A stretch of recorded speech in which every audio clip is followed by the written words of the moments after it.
kita akan membahas sholat lebih dalam.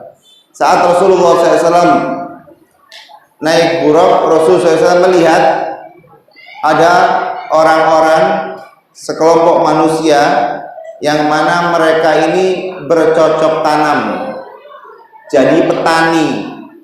Cuman ajibnya petani di situ mirip lah sama petani di Beber, mirip. Apa Habib? Nanam tanamannya, bibitnya ditaruh, saat itu juga langsung tumbuh dan dipanen. Setelah dipanen, tumbuh lagi, dipanen lagi. Panen, tumbuh lagi di saat itu juga. Jadi dia dari ini kerjanya bukan nyiramin, tapi panen aja. Panen raya. Masya malaikat, nah Rasulullah sampai sama malaikat Jibril, wahai Jibril, siapa mereka? Enak banget itu. Dikatakan oleh malaikat Jibril alaihissalam, mereka adalah umatmu wahai Nabi Muhammad yang keluar di jalan Allah. Fisabilillah. Orang yang fisabilillah ini bukan orang yang perang aja, bukan. Tapi ayah mencari nafkah itu juga fisabilillah. Ibu yang kesehariannya berjuang untuk memasakkan suami ya dan lain sebagainya, ini juga fisabilillah. Seorang anak yang menuntut ilmu juga fisabilillah, itu amalnya dilipat gandakan sampai 700 kali lipat pahalanya. Alhamdulillah. Kalau umat zaman dulu ya ibadahnya satu, pahalanya satu. Tapi kalau umatnya Nabi Muhammad, sekali beribadah pahalanya sampai 700 kali, 10 sampai 700 kali lipat tergantung kualitas ibadah kita. Makanya malaikat itu pada bingung kalau ada umatnya Nabi yang gak masuk surga. Kok ada umatnya Muhammad yang gak masuk surga? Kenapa? Satu kebaikan dilakukan, pahalanya dilipat gandakan 10 sampai 700 kali lipat tergantung kualitas ibadah. Semakin khusyuk ya semakin baik, semakin ikhlas ya semakin baik. Makanya kesempatan kita insya Allah untuk masuk surga itu tidak sulit. Tapi surga itu ada tingkatannya. Kayak masuk ke hotel, ada yang presiden suite, ada yang cuman deluxe dan lain sebagainya. Kalau mau presiden suite ya harus gede bayarnya. Kalau mau surga yang di atas ya harus banyak kebaikan yang dilakukan. Tapi alhamdulillah tadi diumumkan oleh Pak Asep, masya Allah ya, ada yang sedekah, ada yang puasa, ada yang masya Allah tabarakallah, terutama di bulan Sya'ban, bulan di mana diangkat amal seseorang. Kata Rasulullah SAW, bulan Sya'ban ini adalah bulan diangkat amal seseorang, dan aku paling senang ketika diangkat amalku dan aku dalam keadaan berpuasa, kata Rasulullah SAW. Mudah-mudahan waktu diangkat amal kita dilipat gandakan sampai 700 kali lipat, insya amin ya rabbal. Nah, setelah itu Rasulullah melanjutkan perjalanan melihat ada yang aneh tapi nyata. Ada lubang kecil, keluar dari lubang tersebut kerbau yang begitu besar. Tapi kerbaunya mau balik lagi nggak bisa. Jadi Rasulullah SAW melihat ada, jazakumullah khair,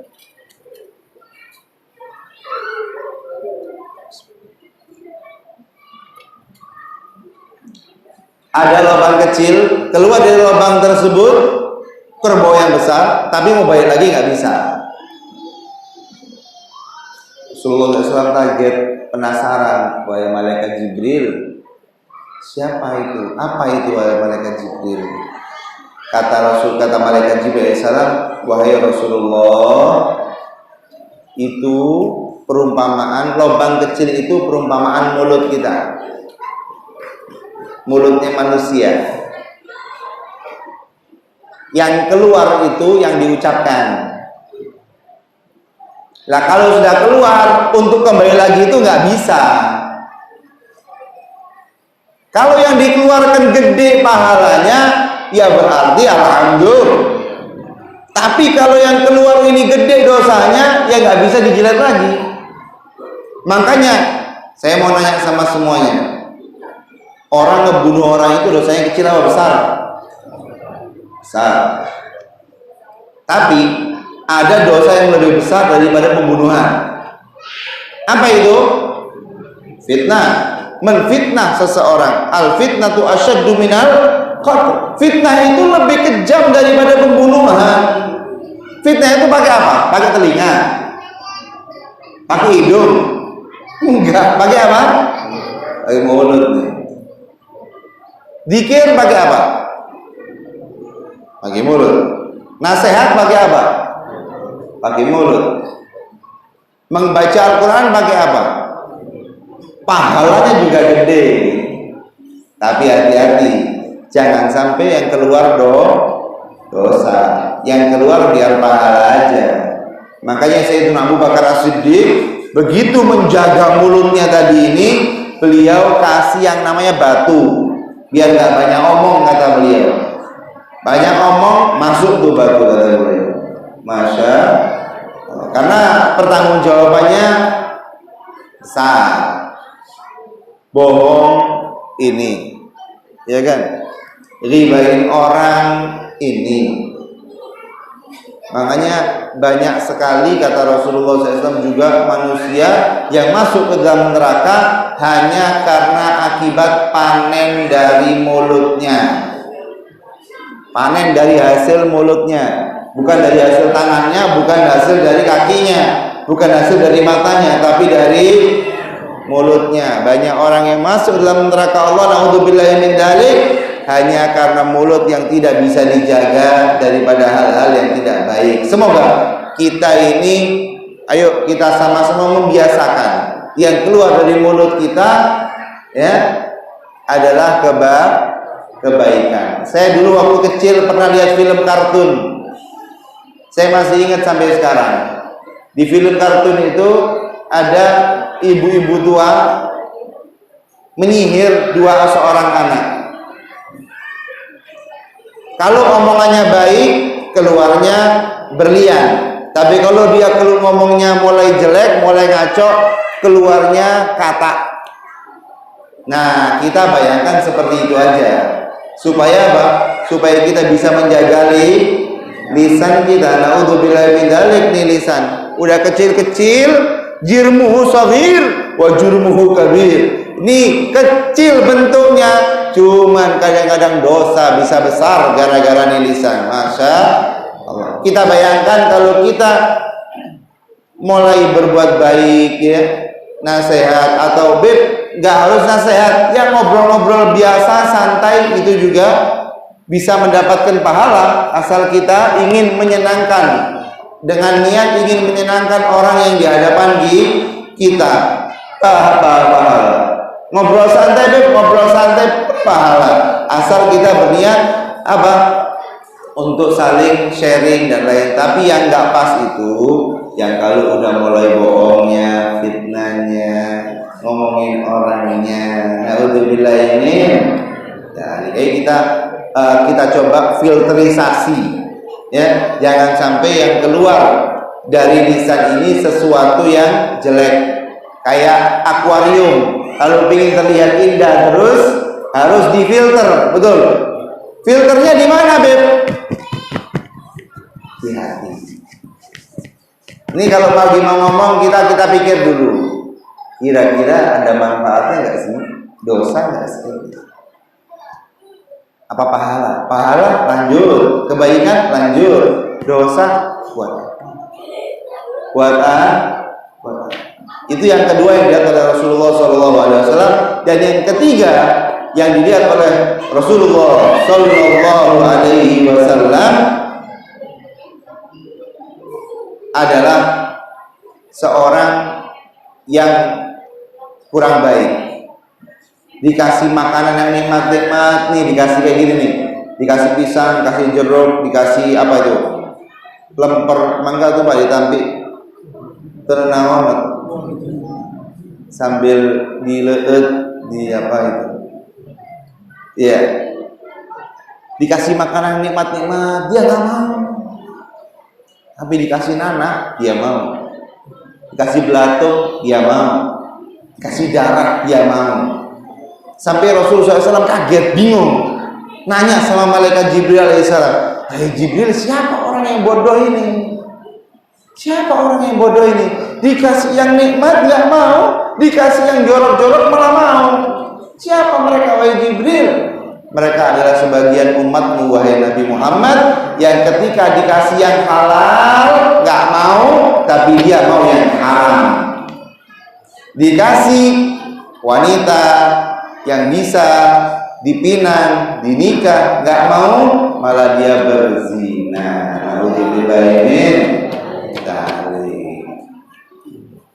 Sudah ada istrinya di rumah, belum menikah, nikah, ya kan?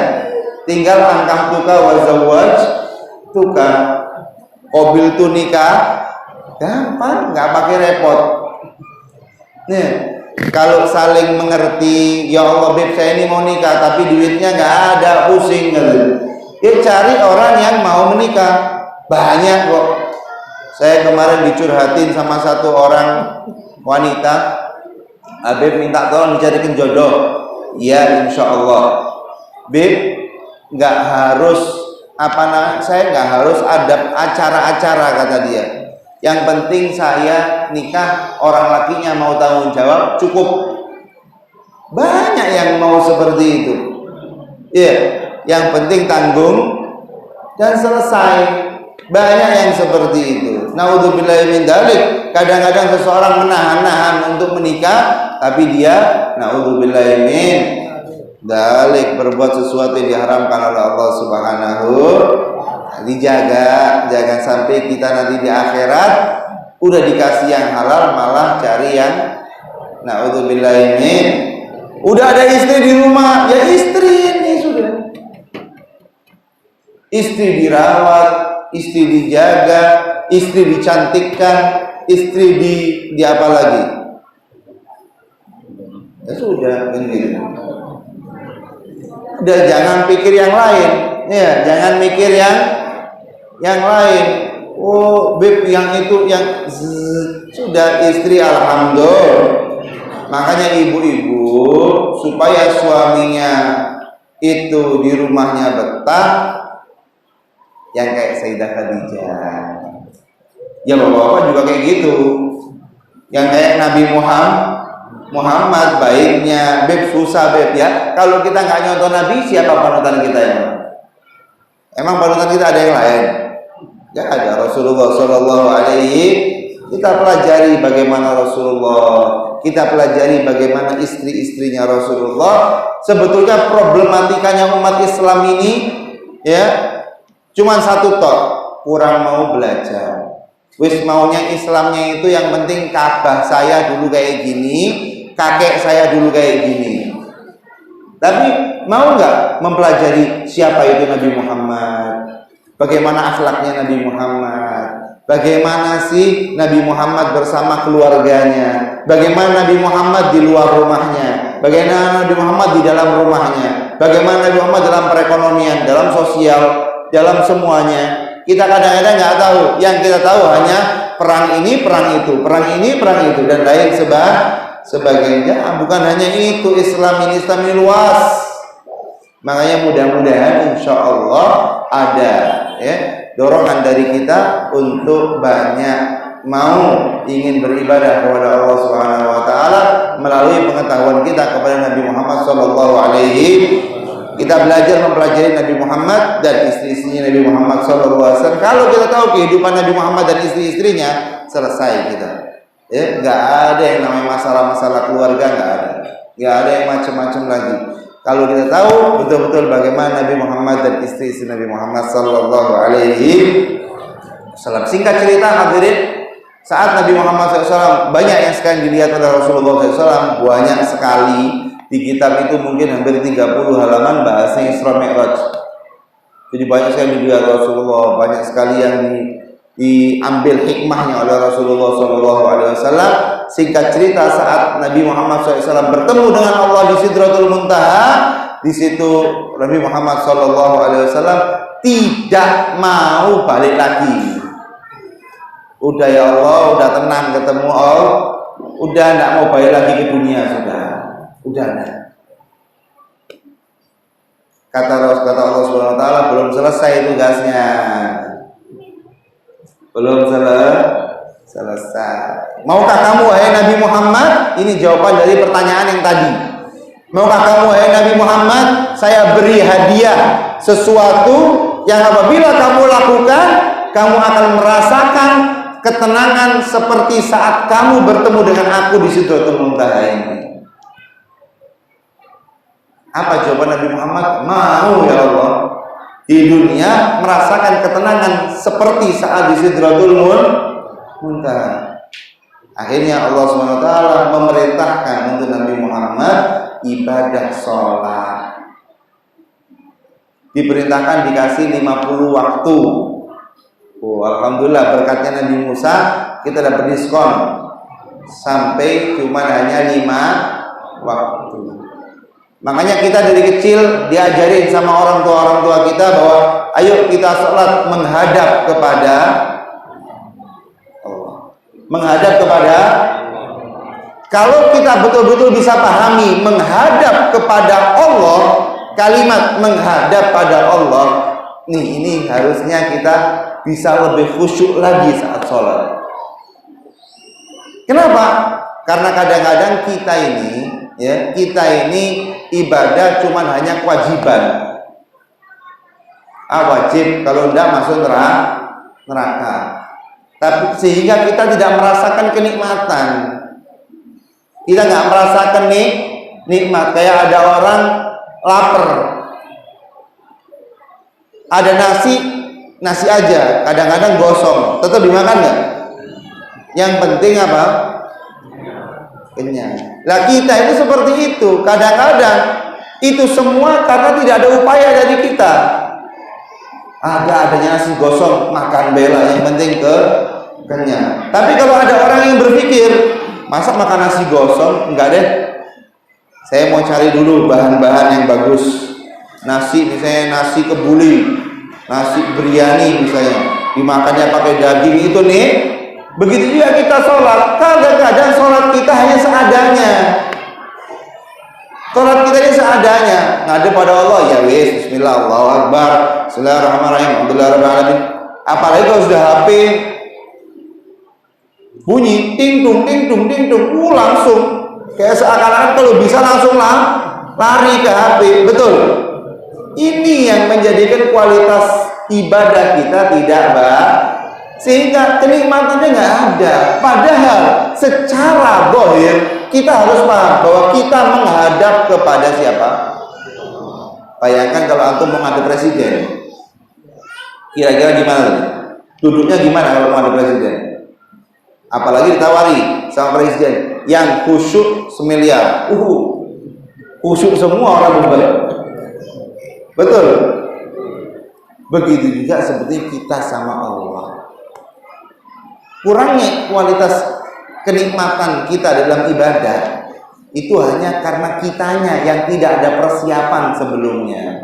Sayyidina Ali Zainal Abidin, beliau salah satu cucu Nabi Muhammad SAW, Sayyidina Ali bin Husain bin Ali bin Abi Thalib, putri dari Sayyidah Fatimah Zahra bintu Rasul SAW. Beliau itu kalau lagi wudhu pucat mukanya.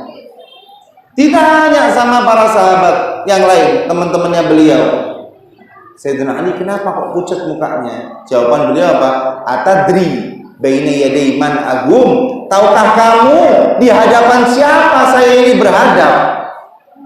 Mau ngadep kepada siapa saya ini? Allah Jalla Jalaluhu wa Ta'ala, Allah yang telah menciptakan kita, yang telah memberi kenikmatan kepada kita, yang telah membuat orang tua kita sayang kepada kita sehingga mau membesarkan kita dan lain sebagainya. Tempat kembali kita Allah Jalla Jalaluhu wa Ta'ala. Inna lillahi wa inna ilaihi. Sesungguhnya kami semua adalah miliknya Allah. Wa inna ilaihi, dan kami semua akan kembali kepada Allah. Ketika kita tahu saya ini mau menghadap kepada Allah, maka di situ kualitas ibadah kita mungkin akan naik sedikit. Kenapa? Karena kita mau menghadap kepada Tuhan yang Maha Esa, yang mana menjadi tempat kembali kita, tempat rujukan kita, tempat kita meminta, tempat kita memohon, tempat kita mencari solusi. Allah Jalla Jalaluhu Ta'ala Allah betul. Ikhwani rahimakumullah. Makanya itu Rasul Shallallahu Alaihi Wasallam saat sholat kakinya bengkak. Saat sampai sholat sampai kakinya bengkak. Kita hanya, ya Rasulullah, cukup, katanya Sayyidina Bilal, cukup ya Rasulullah, kakimu bengkak. Apa kata Rasulullah SAW? Arihna biha ya Bilal, aku ini tenang, seneng kalau sholat wahai Bilal. Kenapa? Karena Rasulullah merasakan menghadap kepada Allah. Kayak misalnya antum, ya, kalau udah lagi seneng banget jatuh, tetap seneng nggak? Iya nggak? Kadang-kadang seneng ini orang tua datang atau siapa datang, lari-larian kayak anak kecil itu kan. Saking gembiranya jatuh, kadang-kadang keluar darah, tetap gak dirasa. Iya nggak? Tetap gak dirasa, tetap lari lagi. Udah selesai semua, baru kerasa. Begitu juga Rasulullah SAW, saking bahagianya karena Rasulullah merasakan dalam hatinya. Makanya hadirin, ya, ada pembeda kualitas ibadah kita itu adalah perasaan dari dalam hati kita. Kadang kita tidak merasa bahwa sholat ini menghadap Allah. Kadang kita nggak merasa bahwa sholat ini kita dilihat oleh Allah. Kadang kita tidak merasa kita ini lagi berhadapan sama yang Maha Kuasa. Kita pikir kita ngadep tembok gitu aja. Nah, timbulkan perasaan bahwa saya menghadap kepada Allah. Makanya dikatakan al-ihsan anta abudallaha. Orang yang ibadahnya baik ini apa? Engkau menyembah kepada Allah, ya, anta abudu ka'annaka tarahu, seakan-akan kamu ini melihat Allah. Wes anggapan kita ini lagi ngelihat kepada Allah gitu. Fa in lam takun tarahu, enggak bisa perasaan itu muncul. Ingat baik-baik, fa innahu yaraka. Allah itu memandang kepada kita. Allah itu selalu memandang kepada kita. Allah selalu memandang kepada kita, tahu apa yang kita lakukan dan lain sebagainya, karena beliau Allah Jalla Jalaluhu wa Ta'ala Tuhan semesta alam, yang kepadanya lah kita kembali. Nah, perasaan itu harus dimunculkan hadirin, supaya sholat kita khusyuk. Kemudian tahu nggak isinya sholat kita itu apa? Agar kita sholat kita ini khusyuk apa? Kita harus tahu apa yang kita baca. Kita kadang-kadang nggak belajar apa yang kita baca ini apa, nggak paham. Coba kita minimal Al-Fatihah aja kita pahami. Bismillahirrahmanirrahim, dengan menyebut nama Allah yang Maha Pengasih lagi Maha Penyayang. Alhamdulillahirabbil alamin, segala puji bagi Allah Tuhan semesta alam. Ar-Rahmanir-Rahim, yang Maha Pengasih lagi Maha Penyayang. Maliki yaumiddin, Raja di hari kiamat. Iyyaka na'budu, hanya kepada Allah kami menyembah. Wa iyyaka nasta'in, dan hanya kepada Allah kami meminta pertolongan. Nah, kalau pas lagi ngomong iyyaka na'budu dengan khusyuk, ya Allah kami hanya menyembah kepadamu. Wa iyyaka nasta'in, ya Allah kami hanya minta tolong kepadamu. Udah deh. Kira-kira kalau Allah Ta'ala betul-betul melihat kita dalam keadaan khusyuk saat mengatakan itu, kira-kira kita ditolong apa enggak sama Allah? Makanya banyak orang soleh yang walaupun keadaannya pandemi, walaupun keadaannya model kayak apa, tetap kita lihat senyum aja, kayak nggak punya masalah. Kenapa? Karena secara zahir, secara batin dia ini ditolong sama Allah. Kita lihat Banyak sekali orang-orang soleh, orang-orang yang dekat sama Allah ini tenang keadaannya, walaupun digencet, walaupun diapa-apain, tenang aja. Kenapa? Punya Allah. Allah menolong beliau. Allah selalu memberi pertolongan kepada beliau karena beliau betul-betul sidik, betul-betul jujur dari lubuk hatinya mengatakan wa iyyaka nasta'in. Dan kita saat betul-betul dalam hati kita hanya meminta tolong kepada Allah, ya Allah, hanya kepadamu kami meminta tolong, maka jangankan nunggu setahun lagi ada perubahan, seminggu lagi kehidupan kita akan berubah total.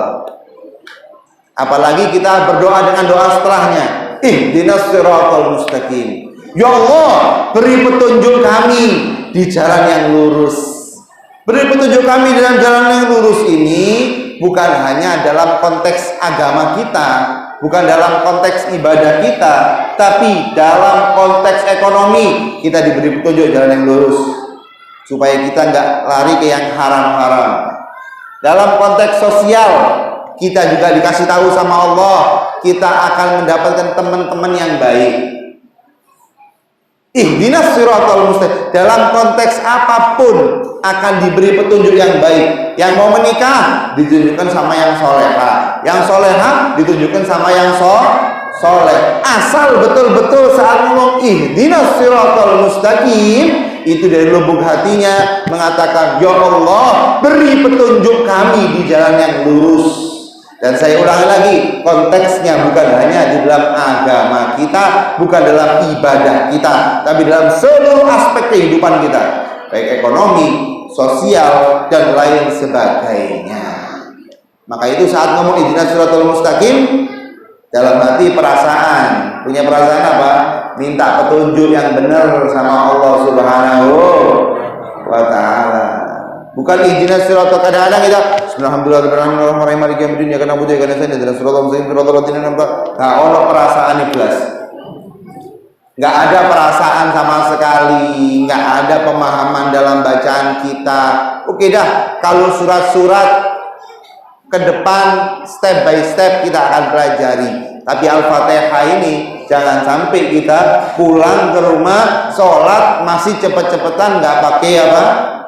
Nggak pakai pemahaman, ya. Dirasakan dulu. Bismillahirrahmanirrahim. Dalam hati itu ada perasaan menyebut nama Allah. Nggak usah diucapkan ya, nggak boleh diucapkan karena di dalam sholat nggak boleh ngomong bahasa Indonesia sama sekali. Tidak boleh sholat itu Allahu Akbar, nggak boleh pakai bahasa selain bahasa Arab. Bib, saya pengen sujudnya lama. Doanya pakai bahasa apa? Bahasa Arab. Kalau kepingin tetap sah sholatnya, doanya lama, saya nggak bisa bahasa Arab, Bib. Pakai hati doanya. Bahasa Indonesianya pakai hati. Ya Allah, ampuni dosa saya. Ya Allah, rahmati saya. Ya Allah, beri petunjuk kepada saya. Saat di sujud itu pakai bahasa Indonesia, nggak boleh keluar di lisan, tapi dalam baru sah. Tapi kalau udah ngomong Bismillahirrahmanirrahim, ya, makanya saya tadi ngomong rasakan artinya tadi itu dalam hati, jangan diucapkan. Karena lebih kok seperti itu sih, Beb? Ya karena aturannya seperti itu. Kok aneh ya? Bukan aneh. Kayak antum mau masuk masjid, aturannya pakai pakaian yang rapi, betul? Kalau antum masuk ke masjid, minta maaf, nggak pakai pakaian yang rapi. Misalnya pakai celana dalam aja, dikeluarkan apa ditetapkan? Ya diusir sama orang-orang masjid, betul?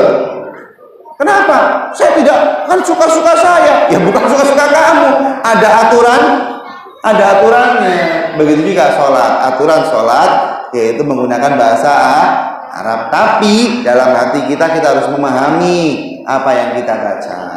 Ihdinas siratal mustaqim, siratal ladzina an'amta 'alaihim. Jalannya orang-orang yang telah kau beri nikmat ya Allah. Orang kaum muslimin. Jalannya para nabi, jalannya para rasul, jalannya orang-orang soleh, jalannya orang-orang baik. Siratal ladzina an'amta 'alaihim ghairil maghdubi 'alaihim, bukan jalannya orang yang kamu benci pada mereka ya Allah, waladhdallin, dan juga bukan jalannya orang-orang sesat ya Allah. Nah, itu makna daripada Al-Fatihah. Kalau kita betul-betul di dalamnya, terutama saat mengucapkan iyyaka na'budu wa iyyaka nasta'in dan ihdinas siratal mustaqim, maka insya Allah tidak ada yang menjadi kesulitan dalam hidup kita. Insya Allah kita lebih diberi ketenangan oleh Allah. Insya Allah kita lebih diberi kesenangan oleh Allah. Insya Allah kita lebih diberi kebahagiaan oleh Allah. Beb, cobaan mesti ada, namanya manusia. Tapi bedanya orang yang dekat sama Allah, dia bisa menyelesaikan cobaan tersebut dengan cara yang baik. Tapi orang yang gak dekat sama Allah, mungkin dia tidak bisa menyelesaikan cobaan tersebut dengan cara yang baik. Na'udzubillah ini.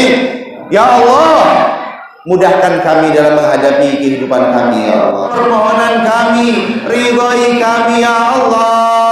Jangan kau cabut nyawa kami, nyawa orang tua kami, nyawa kakak dan adik kami, nyawa pasangan hidup dan anak kami, nyawa pasangan, nyawa daripada sahabat-sahabat kami, nyawa daripada teman-teman kami, nyawa daripada kaum muslimin dan muslimat. Wabil khusus jangan kau cabut nyawa guru-guru kami, kecuali dalam keadaan husnul khatimah, husnul khatimah, husnul khatimah.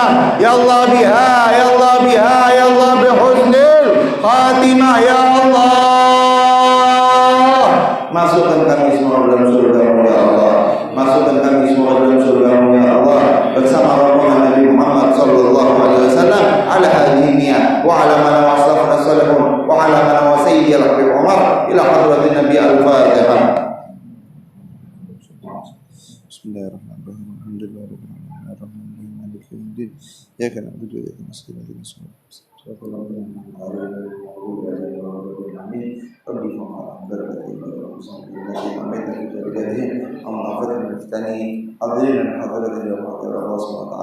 Saya mohon maaf sebelumnya apabila ada salah kata dari saya, banyak kekurangan dari saya, mohon dimaklumi, mohon dimaafkan. Wassalamualaikum warahmatullahi wabarakatuh.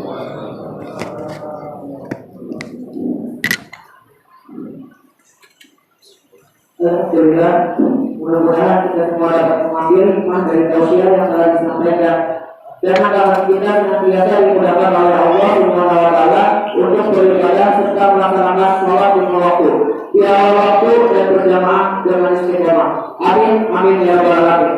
Bapak, Ibu dan hadirin yang berbahagia, memasuki acara yang terakhir yaitu penutup. Sebelum acara kita tutup, saya mewakili panitia dan dari Masjid Al-Fatihah disebutkan mengucapkan terima kasih atas kehadirannya dan mohon maaf yang sebesar-besarnya jika ada perkataan, perbuatan, serta tindakan yang dalam berkenan di hati hadirin. Akhir kata, mari kita berdoa pada